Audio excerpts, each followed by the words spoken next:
National Convention's going to begin tomorrow night. The president, we're now told, is going to be speaking every single night, all 4 nights of the Republican convention.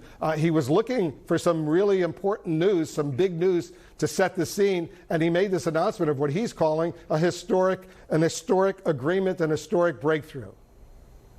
Yeah, Wolf, even before I heard Sanjay and the other experts talking about this, it struck me as a major coincidence that we had a major breakthrough Sunday night and the convention begins Monday night. There are no coincidences like that in politics, Wolf. It doesn't happen. And so I think what Donald Trump needs, and Jim Acosta mentioned this, Donald Trump needs in this next 4 days to change the narrative. This election is about one thing, the coronavirus and his handling of it. A strong majority of the American public believes he is not handling it well. How do you solve that problem if you're Donald Trump? You get a treatment or a vaccine to people sooner than they expect that is effective. Now, again, the problem, as the doctors you've had on just talked about, is we're not totally sure that this is that. I think we're going to go through the same thing with the vaccine, particularly if it comes out anywhere near November 3rd, Election Day, or close to it, Donald Trump making promises about what it can do and doubts about it and whether it works. This is not coincidental. This is on purpose. This is Donald Trump trying to seed a narrative that he is solving a problem that the majority of the American public simply does not believe he has his arms around or really has an idea on how to solve.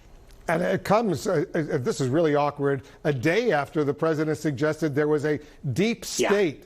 A deep state working against him for political reasons inside the Food and Drug Administration, trying to delay any kind of cures, therapeutics, vaccines until after November 3rd because they want the Democrats to win.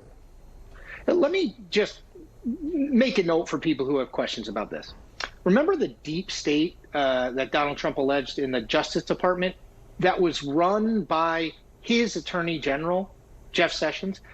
Steve Hahn is the appointee of Donald Trump. Barack Obama didn't make these appointments to the FDA and the Justice Department and the Interior Department and all these other places that Donald Trump has alleged deep state conspiracies. These are people he put in there.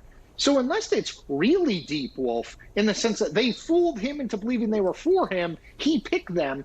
This is all, I mean, it breaks down like a lot of Donald Trump's conspiracy theories. It breaks down with even a scintilla of digging, right?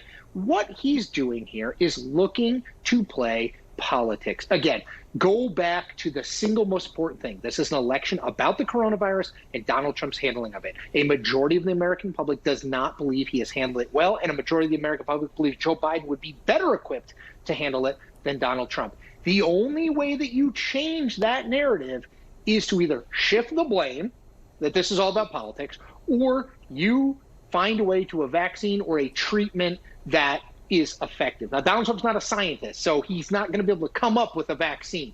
He's not going to be able to prove in a scientifically sound way that convalescent plasma is the right way to go, in the same way that him talking about hydroxychloroquine 1,000 times doesn't make it true because he's not a scientist. So he has a limited number of tools in his arsenal here, Wolf. This is one of them. But again, I'd urge people, don't listen to me. Listen to the doctors you just had on, including Dr. Gupta, who say, maybe this works. It makes sense that it might work, but we don't know yet. And why are we announcing something before we're certain of it?